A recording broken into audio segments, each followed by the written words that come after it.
June 3, 1944, somewhere over the English Channel. The air vibrates with the deep metallic snarl of a Pratt & Whitney R2800. 2,000 horsepower clawing against the sky, oil shimmering under the morning sun. Captain Walter Red Whitley yanks his Republic P-47 Thunderbolt into a diving roll. At 420 miles per hour, the jug should lumber like a locomotive in midair. But today something's wrong, or rather something's different. The massive aircraft doesn't resist. It twists. It spins with shocking smoothness. The 8.50 caliber machine guns along its wings blur into silver arcs as the fighter slices through cloud vapor, faster, tighter, cleaner than it ever had before. Whitley's wingman can't believe what he's seeing. Jesus, Red, that thing's not supposed to move like that. Down below, the North Sea flashes like a mirror. A German WWII breaks off its climb, the pilot thrown by the Americans' impossible maneuver. In a split-second reversal, the Thunderbolt's heavy frame snaps into position behind the enemy tail. 2 seconds. A squeeze of the trigger. 1,600 rounds per minute rip through the morning calm. The German fighter disintegrates into fire and vapor. Whitley exhales. His aircraft levels out. The stick feels smoother, balanced. Like something inside the machine has finally clicked into harmony. He doesn't know it yet, but the secret isn't aerodynamic redesign or engine tuning. It's not new alloy or wing geometry. It's a handful of bolts, swapped in a maintenance hangar 2 weeks earlier by a grease-covered mechanic no one remembered by name. Bolts. Changed at random, dismissed as absurd. Yet they will soon alter every P-47 in the European theater. They will make the heaviest single-engine fighter of World War II outroll, the nimblest Japanese Zero. And they will prove, once again, that sometimes the war's greatest victories begin not with strategy, but with a man holding a wrench asking, what if this doesn't have to be that way? The story of that mechanic begins far from the front lines, in a drafty maintenance shed outside Duxford, where the clatter of tools competed with the roar of training sorties and the smell of oil drowned out the fear of invasion. It began, as so many war miracles did, with frustration. The Republic P-47 Thunderbolt was a paradox wrapped in armor plate. At 10,000 pounds empty, it was the heaviest single-engine fighter of the war, twice the mass of Japan's Mitsubishi A6M. Its pilots loved the raw power of the 18-cylinder R2800 double Wasp engine, 2,300 horsepower, twin turbochargers, a climbing ceiling of 42,000 feet. But they cursed its sluggish roll rate, barely 80 degrees per second at combat speeds, compared to the Zero's 160. Feels like rolling a barn door, one American ace grumbled after a training flight. In the Pacific, this deficiency was lethal. Zeros could dance around the Thunderbolts, especially below 15,000 feet, where agility mattered more than altitude. Pilots learned to dive out of danger rather than fight in a turning contest. The problem, as the engineers at Republic Aviation in Farmingdale saw it, was structural inertia. The P-47's massive wings and reinforced spars, designed to survive hits from 20mm cannon fire, made its roll control stiff even with boosted hydraulics. At 400 miles per hour, control stick forces reached nearly 90 pounds of resistance, almost the limit of what a pilot could physically manage. Dozens of proposals came across engineering desks: thinner ailerons, higher hydraulic pressure, differential gearing. All rejected. Each risked compromising the airframe stability at high speed, the one advantage Thunderbolt pilots clung to. The Air Technical Service Command summarized it bluntly in a memo dated March 12, 1944. The P-47 remains effective in vertical maneuver. Lateral agility inferior to both enemy and friendly equivalents. No further modification feasible under current production constraints. In other words, live with it. Yet out on the flight lines, far from the polished briefing rooms, maintenance crews saw something the engineers didn't. Every P-47 squadron kept its aircraft alive through improvised repairs, scrounging parts, hand-tuning linkages, replacing bushings with anything that fit. And one of those crews, in the 356th Fighter Group at Duxford, had a man who refused to accept the word impossible. A staff sergeant, former auto mechanic from Milwaukee, who believed that every machine talks, if you listen to the way it vibrates. His name was Frank Eberhardt. Age 28. Grease permanently under his fingernails. No engineering degree, no access to design blueprints. Just a feel for metal and motion. And in April 1944, Frank was about to notice something. Something so small and absurd that even his crew chief laughed at him. But that moment would lead to the unthinkable, a Thunderbolt that could roll like a zero. April 17, 1944, maintenance hangar, Duxford Airfield. The rain outside beat against the tin roof like machine gun fire. Inside, the air was thick with the tang of solvent, burnt rubber, and wet wool. A dozen mechanics huddled under the wing of a Thunderbolt, their breath turning to mist in the cold air. Frank Eberhardt crouched beside the right aileron linkage, a small flashlight wedged between his teeth. He'd been assigned to Jug 274941, a battered P-47D with 300 hours of combat wear. Pilots said the stick felt sticky, sluggish on one side. Frank didn't read blueprints. He felt them. He ran his fingers along the aileron hinge bolts, tightening one, loosening another, listening for that faint click of misalignment. The sound was subtle, a metal-to-metal whisper under the skin of the aircraft. He muttered to his assistant, Corporal Jones, without looking up. "You hear that bind when she flexes? That's not air resistance, that's hardware fighting itself." Jones shrugged. "Sir, it's always stiff. That's how they built the damn things." Frank grunted. "No. That's how they think it's supposed to feel." He marked two of the hinge points with chalk. Both used standard 3/8 inch and 5 bolts, steel, high tensile, aircraft approved. Nothing unusual. But when Frank pulled one out, he noticed the wear pattern, uneven scoring, as if the bolt had been twisting rather than rotating freely. He replaced it with something different. Not stronger. Lighter. A leftover part from a Curtiss P-40 rudder linkage, same diameter, but with a slightly different thread pitch and head geometry. A gram or two lighter, but the key was in the shank's polished finish and the clearance tolerance, 0.002 inches more play. He reassembled the hinge, checked for drag. The movement was smoother. Subtle but real. Jones frowned. "Sir, that's not regulation hardware." Frank smiled without looking up. "Neither was the wrench I used to fix my old Chevy. Still ran better than factory." When the test pilot, Lieutenant WWII, taxied the Thunderbolt out the next morning, he noticed it immediately. The roll came cleaner, the stick lighter. Frank logged the change as minor hardware replacement. No one cared. No one noticed. But that evening, when the plane returned from a training dogfight, Whitley walked straight into the hangar, face still red from the cold wind.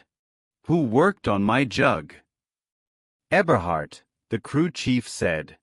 "Why?" "Because whatever he did, this bird just outrolled a Mustang. It wasn't possible. And that made it dangerous." Three men stood over a maintenance report that suddenly mattered far too much. Major Richard Halpern, commanding officer of the 356th Fighter Group. Captain Mason, engineering officer. And Sergeant Frank Eberhardt, still in oil-stained coveralls, cap tucked awkwardly under one arm. The paper in question was thin, typed unevenly, marked in pencil near the bottom. Replaced aileron hinge bolts with Curtiss spec and 4L series, P-40 rudder linkage. Roll feel improved. Captain Mason's jaw tightened. Eberhardt, do you realize you've just violated Army Air Force's Maintenance Bulletin 1097? Unauthorized cross-aircraft substitution. Frank stayed quiet. He wasn't much for words. Halpern sighed. Son, I've got test pilots saying your ship rolls like a Mustang. That's impossible. So, I need you to tell me what exactly you did. Frank explained it slowly, about the minute tolerance change, the slightly looser shank fit, the reduced binding.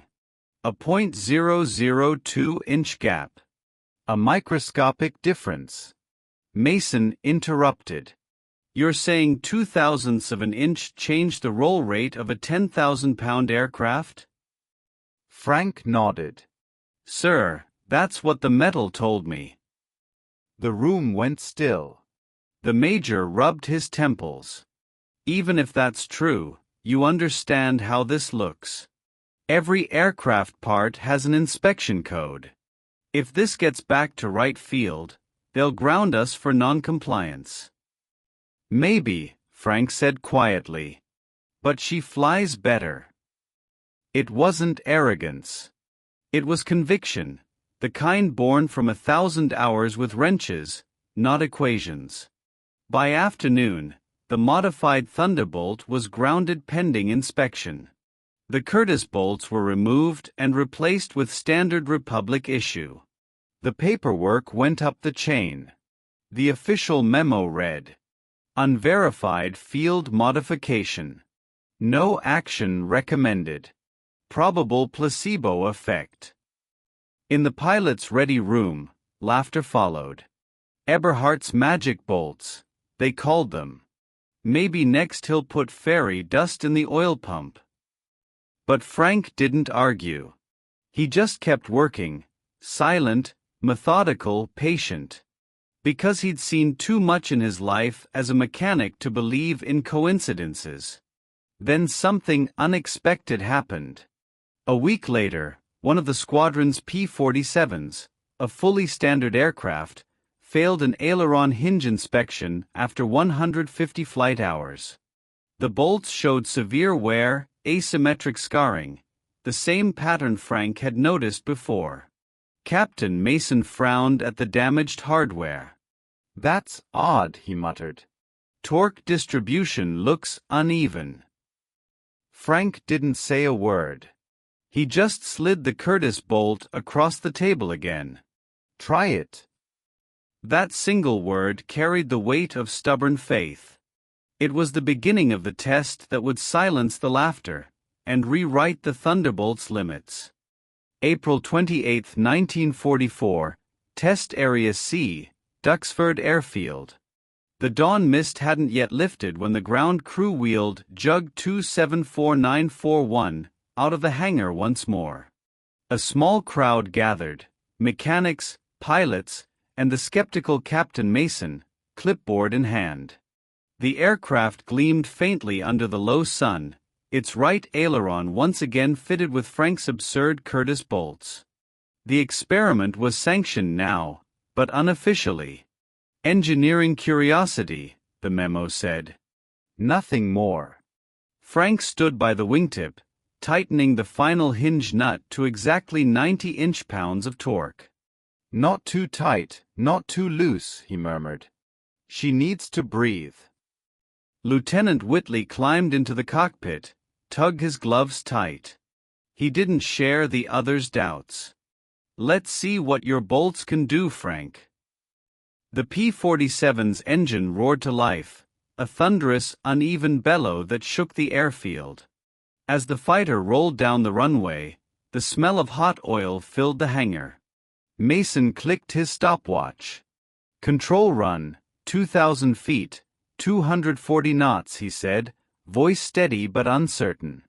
The aircraft climbed, leveled, then began the test sequence. Left roll, right roll, full stick deflection, timed with precision. Whitley's voice crackled over the radio. "Left roll feels clean, right roll too." "Feels. Hell, feels like the stick's lighter." Marking time, 1 Mississippi, 2-3. Roll complete. Mason frowned, scribbling notes. "That's 1.9 seconds faster than standard spec." They repeated the sequence again and again. The numbers held. The roll rate, previously around 80 degrees per second, now touched 110. A 37% improvement. Impossible, according to every design sheet. But the stopwatch didn't lie. Mason walked over to the bench where Frank stood watching, arms crossed. "Could be test error." Frank shrugged. "Could be." Then he added quietly, "Or it could be that she was built too tight to start with." The test escalated. Higher speeds, tighter rolls, rapid reversals. At 410 miles per hour, the Thunderbolt still obeyed, the ailerons flexing smooth and even, without the stick stiffness that once made pilots curse. When Whitley landed, he pulled off his helmet, face streaked with sweat and disbelief. "Gentlemen, that wasn't placebo. That was performance." The hangar erupted in arguments. Mason demanded vibration data, torque charts, metallurgical samples. Frank just leaned on his toolbox, half smiling. By nightfall, they'd replaced all hinge bolts on a second aircraft, this time both sides. Within 3 days, identical results were logged. The final report, reluctantly signed by Mason himself, stated, "Minor tolerance adjustments in hinge assembly produce significant improvement in roll responsiveness without structural compromise. Recommend squadron-wide implementation for combat evaluation." And so, what began as an unauthorized bolt swap spread quietly through the 356th Fighter Group. Mechanics across Duxford started asking for Eberhardt bolts. 0.002 of an inch. A fraction so small it barely existed. But in war, fractions decide who lives and who vanishes into smoke. And soon, that fraction would meet its proof, over the skies of Normandy. June 7, 1944, over northern France, 11:42 a.m. 2 days after D-Day. The 356th Fighter Group was flying escort for B-24 Liberators bombing rail junctions near Cannes. Altitude, 15,000 feet. Airspeed, 340 miles per hour. Captain Walter Red Whitley led the flight. His Jug, Miss Mary III, was one of the first fully converted with Eberhardt's bolts. Behind him, 6 Thunderbolts swept in formation, each heavy, brutal, and loud. Below, the green patchwork of occupied France crawled with smoke and fire. Then, the warning came. Bandits. 11 o'clock high, zeros and 190s. The German formation was mixed. 6 FW-190 as from JG-2, joined by 4 captured Zeros flown from the Luftwaffe's evaluation unit near Reims. Allied intelligence hadn't believed those Zeros were still flying operationally. They were wrong. The Thunderbolts banked into a defensive turn. Normally, this was suicide. The Jug was a rock in the air, unbeatable in a dive, but clumsy in a dogfight. But today wasn't normal. Whitley rolled hard right, expecting the usual resistance, that sluggish half-second lag before the wings bit air. Instead, the P-47 snapped into motion. The heavy aircraft rolled like silk on steel bearings, flipping cleanly into position behind a diving FW-190. The German pilot pulled up sharply, assuming the Thunderbolt would overshoot. He was wrong by a heartbeat. "He's mine," Whitley radioed, voice taut. 8 Brownings thundered. Tracer streams stitched across the enemy fuselage. The 190 erupted into flame, pieces tumbling like confetti through the clouds. Below, Lieutenant Jack Rivers found himself tangled with one of the Zeros. The Japanese fighter darted around him, rolling left-right in the tight, acrobatic pattern that had humiliated Allied pilots for years. Except this time, the P-47 could follow. Rivers' hands danced on the stick, left, right, reverse, the jug responding instantly, each motion fluid. "Goddamn, she moves," he shouted. The Zero pilot, realizing the American fighter was matching his roll, tried to brake vertically. Too late. Rivers followed the climb, snap-rolled inverted, and fired from beneath. The Zero disintegrated, spiraling into the fields below. From the German perspective, confusion reigned. Radio chatter from JG-2's surviving pilots, intercepted later, captured their disbelief. "The heavy one, it turns now. It rolls like a Spitfire. Unmöglich. That Thunderbolt cannot do that." But it could. And it did. In the span of 8 minutes, the 356th shot down 7 aircraft without loss. Not because they climbed faster or dove steeper. Because they could maneuver, something no P-47 squadron had claimed before. When Whitley's flight returned to base, the mechanics were waiting by the runway.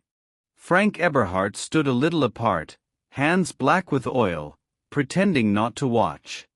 Whitley climbed down, tossed his helmet onto the wing, and said only one thing. "You just made the jug dance." That night, the field report from the combat intelligence officer read, "Unexplained improvement in roll rate and control responsiveness under high-speed conditions.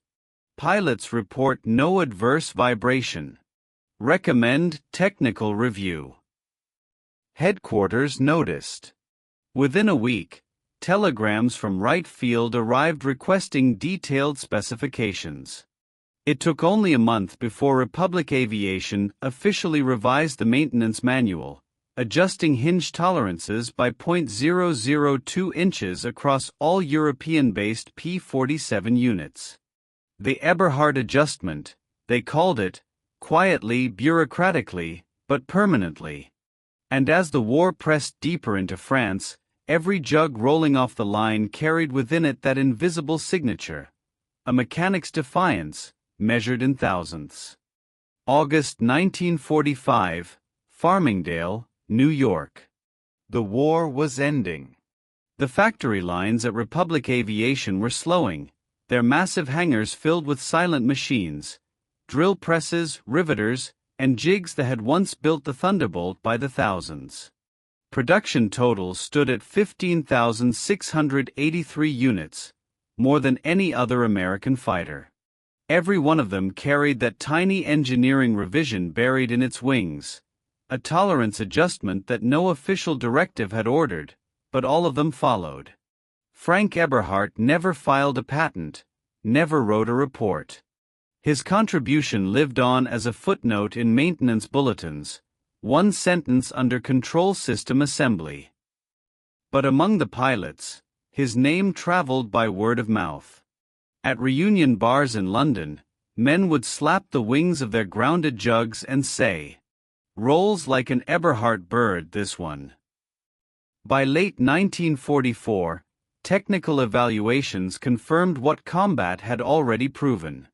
Wind tunnel tests at Wright Field measured the modified P-47DS roll rate at 118 degrees per second at 300 miles per hour, matching or exceeding the vaunted F-6F Hellcat, and for brief moments, even the Agile Zero. All from a tolerance change smaller than a human hair. The absurdity of it became legend, the Bolt miracle. When engineers later examined the old hardware, they realized the original Republic bolts, manufactured in bulk to wartime speed, often bound microfractionally under high load, causing what pilots described as sticky roll. The Curtiss spec bolts, polished to tighter concentricity, allowed a freer hinge motion. In mechanical terms, the difference was invisible. In aerial combat, it was life and death. Eberhardt never sought credit. He returned to Milwaukee in late 1945, took a job fixing city buses, and raised 2 children who never knew their father's name had once circulated in fighter briefings. When he died in 1973, the local paper listed him simply as retired mechanic veteran.